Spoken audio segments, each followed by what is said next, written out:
Welcome back to another episode. Please like, comment, and subscribe. Greatly appreciated, as always. Today's conversation will be around um, Michigan coaching search. Been a week since I think Ron Moore got fired a week ago today. So we're still just kind of figuring out, understanding, looking to see who we might have, lined up as far as potential candidates. We'll talk about that a little bit. We'll also jump into Um, recap of the Lions Rams game, shootout, fireworks, pretty much went as anticipated from that standpoint. But we'll just kind of dive into what went wrong in that third quarter, essentially, that decided the game. Um, and then talk about the big matchup with the Steelers this weekend back at Ford Field, last home game of the year. So yeah, I'll kick it over to you, E. Just want to see what your thoughts are just around the updates, coaching search and who's being considered, and yeah, what you think about it so far. For sure. I would say we should name this the "Shit Was All Good Just a Week Ago" podcast. I'm not sure if you probably don't, or I'm not sure if you ever go back, but I wanted to see how we sounded and looked coming off that Sharon Moore, because that shit happened and released probably like an hour before we recorded, and so it was real fresh and we looked like we were in shock. I said that it was. I gotta go look now. I said that it was just crazy. No, I used the same word probably 10 times in a row. Just like it was, just crazy. It's just crazy or something, So I think coming off of that, just having a week to process and just the roller coaster of we're going to get this coach and that coach and, Yeah.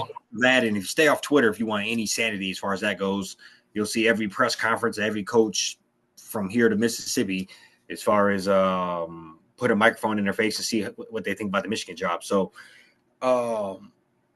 it seems like it's kind of come down to like a trio of people. I would start out with top of the list for me, and I think a lot of Michigan fans would say as DeBoer from Alabama. Currently at Alabama by way of Washington. We played them, beat them in a national championship. He's built teams up. Not that Washington's ever a super powerhouse. Got them there, ran into a buzzsaw. That was the 2023 Michigan team. That team probably would have beat a lot of other teams. So you consider that walking into Saban's shoes, just kind of that. That's kind of the top of the, as far as I'm concerned, top of the food chain as far as coaches. I forget his exact record. I wrote it down last week, but I think it's like 56-16, 6 years as a head coach. That's who I want. I'm just come on and say it. I think that'd be make the team happy, make the fan base happy. A guy that's proven and ready to rock and roll. Next, you have Jeb Fish. Well, I don't know. I guess let's kind of go back and forth. Kind of, what are your thoughts on DeBoer? I'm with you. I mean, I think I'm keep 100. I'm wearing my Oklahoma Adrian Peterson jersey on Friday, as I kind of just cycle around town doing stuff. So yeah, I mean, that's probably answered that that in itself right there. How I feel. I mean, I think see what he was able to do with Penix for a couple years. Seems like he's a pretty good recruiter. Was able to pretty much retain a lot of them guys who went to Bama after Saban of all people left. So I just feel like be a great fit. 'Cause I think the most important thing right now is marrying somebody that you can marry with Bryce Underwood, and ultimately get the most out of him that you can. Sure. I think he would be. Before we get into the next guy, I think he would be the best of the both worlds. It would be he's young enough, he has enough like mojo about him. He's been on the stage before. He's took teams to the top. He's took over big programs. All that's there. A lot to be excited about. Then you kind of go to some of the other guys. Kind of looking at Jeb Fish, been on the Michigan coaching staff, been around the coaching ranks from top to bottom. Manned the head coaching job at a couple different stops along the way. Currently at Washington. I personally think that this might be the safest. I don't want to say safe. Probably the safest, most likely. If you offered him, you would get him. And in locked in as your next head coach. I just kind of think there's nothing sexy about it to me. I think it might just be kind of run of the mill. Might be a guy that we'd be looking kind of, maybe in a year or two we'd be sitting there hoping, damn, maybe we get hoping for a little more out of our coach. Sitting around looking at other coaches and what they might be doing and kind of looking over as grass is greener on the other side. Not that it might be bad, but I just don't feel like it's that. I feel wary about the guys that's just been always passed over and looked over as coaches. Very rarely do they catch their steam and go win championships back to back, things like that. Yeah, for me, this has like two different feels to it. Like it has that like he has like that like it could be like a Brady Hoke type thing where he was on the staff a while back and just kind of found his way. I don't exactly remember the whole Brady Hoke coaching search and everything, but I don't think he was like top guy that they're going after. And then it also kind of has this like, you got a guy that's familiar with the program. It's shown he can do a lot with Yeah. the little, you know. There's some continuity there to an extent to where it could probably go like I think he's a better coach than what Hoke is. It could probably could we win a couple championships, get into the playoff? Yeah, but it's like can we do much more than that? You know what I'm saying? Like, I don't know if like Jedd Fish could like win a national championship at Michigan. And I'm not trying to be that crazy over the top fan when it comes to that, but the ceiling doesn't seem very high. But like he also has like that Brady Hoke kind of vibe to where he kind of step in here and just kind of Yes. like, you know, it could just kind of be like very like 8-4, 9-3, and yeah, kind of be at square one in a couple years. Right. I agree with that. I would say I think DeBoer is hands down better pick than him. And now the next guy versus him, Kenny Dillingham. I think if you compare Kenny Dillingham and Fish, I don't think the wheels could fall off the program on Fish like they might on the Kenny Dillingham. But I also think the ceiling might not be nearly as high. I think, you get a Kenny Dillingham in here and the lights are too bright. He's never been to the Horseshoe. He's never been down to Nittany Stadium. He's never played at the Big House. Never. Versus a guy who's been there, done all that, Midwest kid, the wheels might not fall off. But I also think potentially that he doesn't have that third or maybe fifth, sixth, seventh gear that a Dillingham might get if he really gets to clicking and shit gets going. Yeah. Also, probably 20 years younger, the which is a gift and curse, So I think kind of shift over to Dillingham. I don't know. I've watched enough podcasts where depending on who you watch, they got you saying he's the next coming. And then depending on who you watch, it's, this could get bad. Or he's just a splash in the pan. So I guess I'll throw it over to you before. I'm gonna throw it over to you as far as what you think about Dillingham. I have a couple of random stats I want to say first though. 22-16 as a head coach. He was the OC and offensive coordinator at Auburn in 2019. That would be Bo Nix all SEC year as a freshman. He then also coached Bo Nix again when he went to Oregon, and got him in. Like probably I don't think he maybe like a top 5 Heisman type finish year. He was very very touted those couple of years there. And then Sam Levitt, the old backup at Michigan State, he was had him lighted up there for a couple of years. So it's he seems to have a special touch offensively. Mm-hmm. It just kind of everywhere he goes, it pops offensively. I guess he also was I don't want to say head coach, maybe OC or head coach at Memphis, and they were first in the college football and offense that year as well. So I think what you're getting with him on that front. What scares me about him, well, I guess I thought over to you on that. What scares me about him is just experience. I mean, literally, we could have went to high school with this motherfucker. Like, he's 35. And then back to what I said, everything else. First time coming to the Big House, the Horseshoe, Nittany Lion, Badger Stadium. I don't like that being your first time when you as our head coach.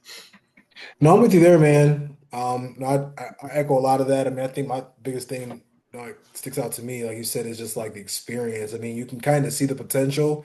He hasn't been to, like you said, he doesn't understand what that Big Ten environment looks like. He hasn't really experienced it.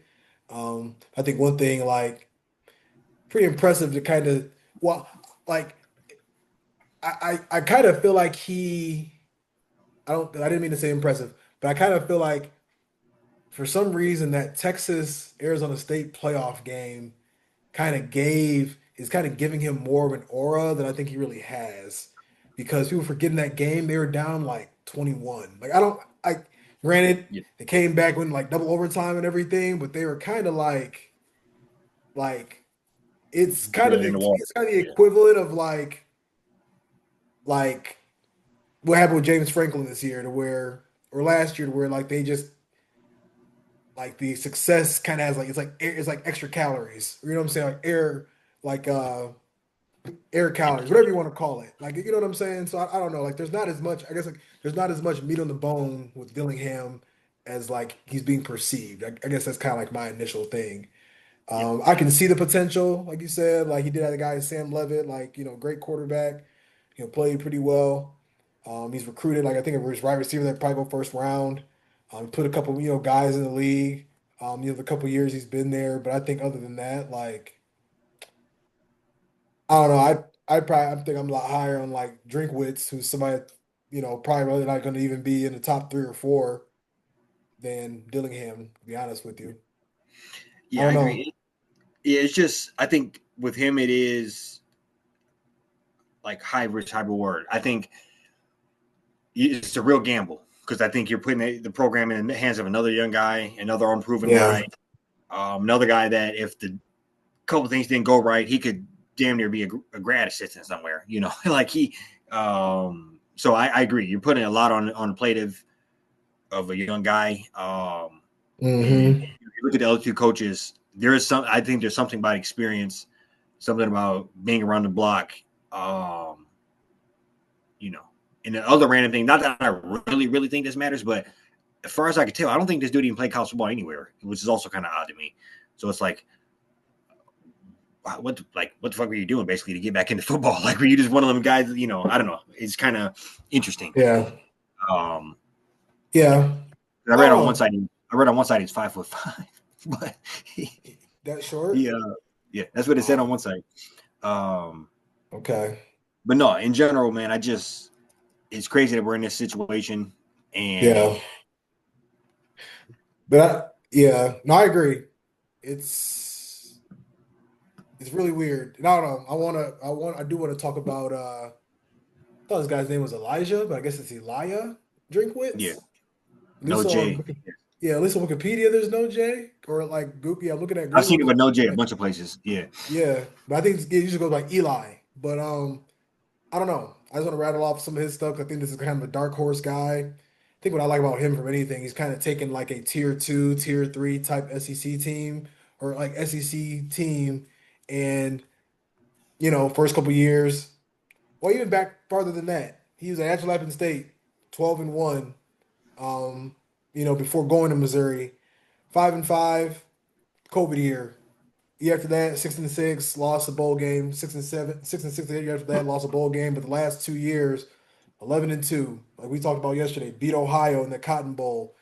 Just this mm-hmm. previous year, 10-3, finished fourth in the SEC. I mean, they've been knocking on the door, the last couple of years as far as just like either getting to a conference championship game or, going to the college football playoff. Now this year, 8-4. They're still obviously still going to a bowl game, but overall record 58-29. I think out of the three, to me, I think he's done like between Dillingham and Fish. I feel like he's done the most Mm-hmm. with Yeah, like less out of the three. And I don't. I It's get kind of that. interesting. I don't think he's being considered as much as like he could be, or because he might have made a joke about sign stealing when all that was happening. But I brush that off if he's able to come in and he's been able to recruit guys like Luther Burden, guy Darius And you're Robinson. talking SEC football. I mean, there's Right. weight levels to that. Like, obviously, we're Big Ten bias through and through, but I mean, 1A, Hmm. 1B, Big Ten, SEC. So when you're Yeah. talking lower level, Pac Big 12, and Yeah. lower level. I can't think of his name, but I heard the Louisville coach. Shit like that starting to scare me a little bit when you're talking just the level of competition, the level that you have to game plan against and for through week in and week out. Yeah. Level of physicality. That's another thing. Comparing Kenny Dillingham, like the level of physicality you're getting on the Big 12 week in and week out. Shootouts. Versus just smash mouth. I mean, even fucking we hate Ohio. Even Ohio, who wants to throw it all around, can line up and punch you in the mouth. Yeah. Yeah. I agree with you, man. He's on the list. He's on the betting list for the poly market for it is what it is. But I think I haven't heard as much about him, but I agree with you. As far as pedigree, he seems higher on the list to me. Yeah, that looks like a guy like he walks in with the top 15, top 10 recruiting class. He's already been putting hella guys in the league already, like Rakestraw. Probably cherry pick a couple receivers off his squad, a little offensive guard or something. Yeah, because it's gonna be a little attrition on our end, and get a couple, SEC bodies, into the Big Ten. They shouldn't have much trouble adjusting. So yeah, that's just one I just wanted to kind of point out because I don't think obviously none of us know how much people are being considered, but I think it's just kind of weird that like Dillingham is just like the guy, kind of like second or third, and you got a guy with a lot more proven track record that's not being considered as much. For sure. So no, it's just then you wonder, not to spend too much more time on this, but then you wonder, like, you never know what they got up their sleeve. Who really might be on the back burner that's waiting to, you hear it all the time. I've heard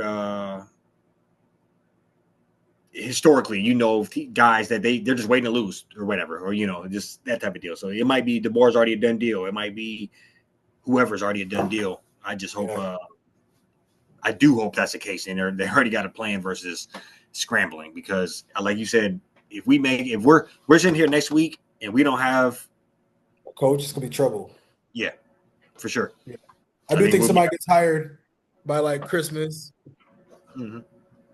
I think they do they probably got $12 million to DeBoer, $8 million to Dillingham, maybe like 9.5 to Fish. I hope they got like 10 for Drinkwitz. I don't know. I'm just saying. Hey, we're gonna see though. Go Sooners. We know that's the option, but that's that's like probably like the most like least likely, I'd say, honestly, just given where he's at and all that, and where if they win too, it's probably a wrap if they win. So go Sooners. But yeah, we're gonna dive into these Lions. They're we got a 10-minute mark here. We'll dive in and just talk through about really what happened against the Rams. Starting to just kind of fall apart on defense for some reason. The run game is just not looking great.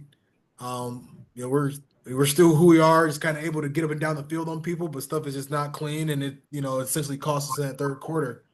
So yeah, I'll kick it over to you. You just want to kind of see what your snapshot of what kind of happened on Sunday. Yeah, I would say it's just not having I don't want to say not having enough in the tank, but not a combo of not having enough in the tank, just not having enough resources. It seems like whenever, especially in the third quarter, when like first half, cool.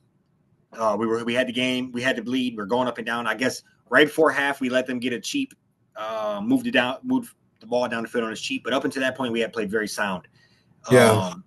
And then it feels kind of like that third quarter, we were overly stumbling and couldn't get our grip, and that was very demoralizing because with our two-headed running game and the offensive weapons we have, you would like to think, like you said, we can get up and down the field at will on somebody if we had to. And to be able to muster up 5 yards for a quarter is just bad. So I think it's a little bit of just shell shock, I would say. A little bit of we're settling. I think you said that earlier, something to that effect, where we're settling and we're ditching the run quickly and just going to these passes, which I think is helping our offense look like it's being very productive. but ultimately it's kind of empty calorie yards or hindering the team as a whole when the yards come and when the yards aren't coming on the ground, it's just hurting. I feel like the way our team is structured, Yeah. and thus keeping the defense on the field for more frequently. And it's kind of spinning out of control, man. I don't want to steal some of the points you made either about the front seven on defense and just kind of missing in action. So I think we have a lot of things working against us here. But overall, I think just to kind of put a bow tie on this, I called them to lose. I think I said called them to lose, and I think that game largely went kind of how I thought. Just they played keep away and just be able to get the ball done, get the ball in the end zone when they had to. Yeah. Yeah. No, I'll keep it short and sweet here to give ourselves some time to chat about the Steelers game a little bit. But yeah, I think that's front seven been getting pushed around. They've been pretty inconsistent the last couple of weeks for whatever reason. I think the thing that makes it like tough for me is like we've shown that we can be like capable of like doing some of these things as far as stopping the run, as far as like even getting Montgomery going a little bit more and helping that run game be a little consistent. But for whatever reason, we're not able to sustain it. Like you said, it's something about like not having enough in the tank, whatever it looks like. I just think right now it's just kind of getting frustrating because I think it's, when you start getting beat up in the trenches like this, like it's just like, when when that dam breaks, I mean, it's kind of hard to like fix it. So I just hope that they can got 3 games left, find a way. Just got to find a way to make it happen. You got to start to at least make teams one-dimensional on defense to give that secondary or one-dimensional, yeah, on defense, like stopping that run to give that secondary, a little more time to be out there. I mean, they're not Vildor and like Sutton, but with us missing Kirby Joseph and Brian Branch, we got to do it they need to step up and like kind of they need to carry through the rest of this season in order to get us into the playoffs, in my opinion. Right. I just think I agree with a lot of that. I think offensively, we're just the best way to put it is you sent me the screenshot of the stats. It doesn't feel like that's true to me. Regardless of what the numbers say, it doesn't feel like we have number 1 points, number 3 yards, number whatever that all those stats were. They were all through the roof. It just doesn't feel like that's true, and damn sure isn't true when we need it to be true. Like it is, we're not. That's kind of I don't know, just somewhat frustrating. So I think with that, I think for me, like that's definitely a little skewed because we used to just get into the red zone. I mean, we were outgaining teams by hella yards all season with like not scoring in the red zone until like literally like week 10. So I think like for me, like I'm looking at that, it's like in the midst of how bad it is, to me, it's like damn, like the defense couldn't get 1 or 2 more stops. You know what I'm saying? Like I don't know. Like to me, I think overall, I'm just kind of like more disappointed that defense is like giving up 5.5 yards a carry. These last couple of weeks here, to where it's just like a mentality thing. I mean, we had less guys last year was making it happen. We got more up there this year, and it's not happening for whatever reason. So I hope they can find a way. No, I agree. And that but Talik Williams was a guy that earlier in the year, I seen some stats that when he's on the field, teams are averaging like 1 and almost 2 yards less per carry. I feel like that's not true no more. That's not. Yeah, it's like what happened? Yeah. Just things are getting gashed. Teams are getting gashed. And I think, just to kind of steamroll us into the Steelers this week. We're talking about the run game here, and this is how bad the Steelers are running the game, running the ball offensively. And you mentioned that if we don't completely shut them down and make them one-dimensional and make old ass Aaron Rodgers stand up and beat us, then we don't deserve to win. It's one of those. We know what we have to do. We have to go 3-0, starting with them, and then 2 division foes right after them. So I think, Steelers coming to town. Old ass Aaron Rodgers. He's obviously familiar. Probably played in our stadium 15 times in his career. Kind of what I guess what do you expect from our boys? I think this is both a game that we expect them to go and win, but and I think I think this is gonna come down to like, get right game. I know it's like we broke a record this year. I think we got 15 straight wins. coming off of a loss. Got to respond again. I think for me, it's going to be critical. Their defense, not that great. I believe TJ Watt is out hurt right now. I mean, they're still physical, solid. They're Mike Tomlin's Pittsburgh Steelers that we know and love and respect. But I just think it's going to be critical to just execute on offense. And that defense has to stop the run. And like you said, just be able to pin the mirrors back and go get Aaron Rodgers. Got to have Hutch. He has to win one-on-one. You know, AQM, he continue to do what he's doing. I think the linebackers have been playing pretty well. Got to help out that secondary a little bit just by, once again, getting a little pass rush, getting some pressure. I know their O-line is pretty vulnerable. We've seen some solid O-lines the last couple of weeks that I think might be kind of the reason why, it's looked a little shaky.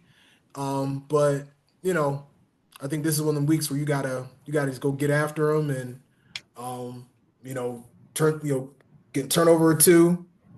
And I think just kind of jump on them early and, kind of put them away because yeah, you got two division rivals right around the corner as well. So and Right. two of the I think and that's two the of big. these division rivals have already beat the Steelers. So you lose this one, might be cooked. Yeah. No, I agree. I think I will go out and say if you lose this one, you are cooked because Yeah. they both beat them, and then that team if you were to lose this, that just means the steam has just left the ship. You know what I mean? Like we just Yeah. and so I think you in going all the way back to fucking when going all the way back since the starting with the Bengals game, whenever that was, like September, starting with the Bengals game, we are on a five. We are basically a 500 team. We beat the Yeah. Bengals, lost to the Chiefs. We're going win loss, win loss, win loss, win loss throughout that whole section. So that rhythm keeps. This is a win this week, a loss versus the Vikings, and a win versus the Bears if we continue our rhythm. Yeah. I think this week, just to hone in, you know what you got to do. I think we can both. I agree with you. The D line got to step up. Front seven had to step up. And I was starting with Hutch. He had a great play that versus the Rams. If he would quit looking back, his ass would have scored. He should have ran track 1 year in his life, and he would have learned you don't look back when. But I think we need those type of plays and then some, and then also get paid. You got paid to damn near have one job, and that's get the quarterback on his ass. Yeah. I think you're sitting there at 9.5 sacks. I'll be willing to bet if he can get 5 sacks in the next 3 games, we win. We're in, I think that should be the goal for him. Somewhere around that 5. Go ahead and get a sack and a half-ish a game over the next 3 weeks. Prediction. Yeah, score prediction. Oh, we're running low? Yeah. Ooh. I'm going to go 30-17 Lions. 24-17.